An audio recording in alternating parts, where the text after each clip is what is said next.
Good day, Dr. Patan. I am Dave Kalakat from Group 13 and I am about to discuss Mother Tongue-based multilingual education or the MTB MLE in the Philippines. First, let me tackle the following objectives. The first objective is to explain the important insights and reasons multilingual education in making education more responsive to cultural diversity, and of course, appreciate the value of using his or her own mother tongue in dealing with any classroom situations. Allow me to discuss first what is language. We will not know about the mother tongue based education without defining first what is language. Language is the foundation of every culture. In fact, according to Sapir-Whorf hypothesis, language does more than simply describe reality. It also serves to shape the reality of a culture. Maybe you are asking right now the importance of the mother tongue based education in the Philippines. Well, this is very important because in fact one of our United Nations or the UNESCO organization supports this. So I am discussing now the UNESCO principles on language and education.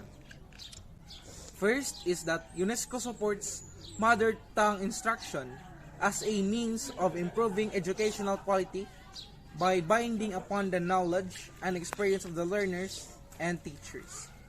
Secondly, UNESCO supports bilingual or multilingual educations at all levels of education as a means of promoting both social and gender equality as a key element of linguistically diverse societies. And the last part is that UNESCO supports language as an essential component of intercultural education in order to encourage understanding between different population groups and ensure respect for fundamental rights. So basically, our mother tongue based multilingual education is very important here in the Philippines, not only in the Philippines but all over Asia, because it is trying to preserve our own language, the Filipino language, especially the different diversities that we have, the different cultures or ethnicities that we have. We have to learn first our own language before learning the others. Despite of having issues on the mother tongue based education in the Philippines, I think this must have a thorough discussion about it in order to fast track implementations whether mother tongue could be useful or not in the future. That's all. Thank you. Hope you understand something out from my discussion. And now let's proceed to my topic, which is mother tongue.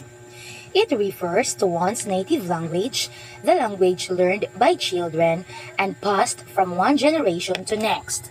In other words, mother tongue is the first language learned by child. This language is acquired by the child to his or her parents. That is mother tongue. Next, what is mother tongue-based multilingual education? It typically refers to language-first education, that is, schooling which begins in the mother tongue and transitions to additional languages. MLA is not use of more than two languages for literacy and instruction. It starts from where the learners are and from what they already know. This means learning to read and write in their first language or L1, and also teaching subjects like mathematics, science, health, and social studies in the L1. So multilingual education is a type of education which children have to master or nurture first their first language or their native language or their mother tongue prior to learning or acquiring additional languages. So in the other words, if a Filipino child already master his or her native language, then he or she is now ready to acquire another language. By the way, L1 or language 1 refers to the mother tongue or the first language. So based on the definition itself, we can say that MTB MLE is knowing, the known, or from known to unknown. The known here is the first language, master first your first language, nurture first your first language.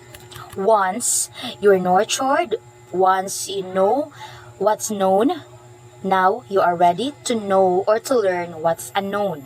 The unknown refers to the dialect or language other than primitive language. So this meant by MTB MLA.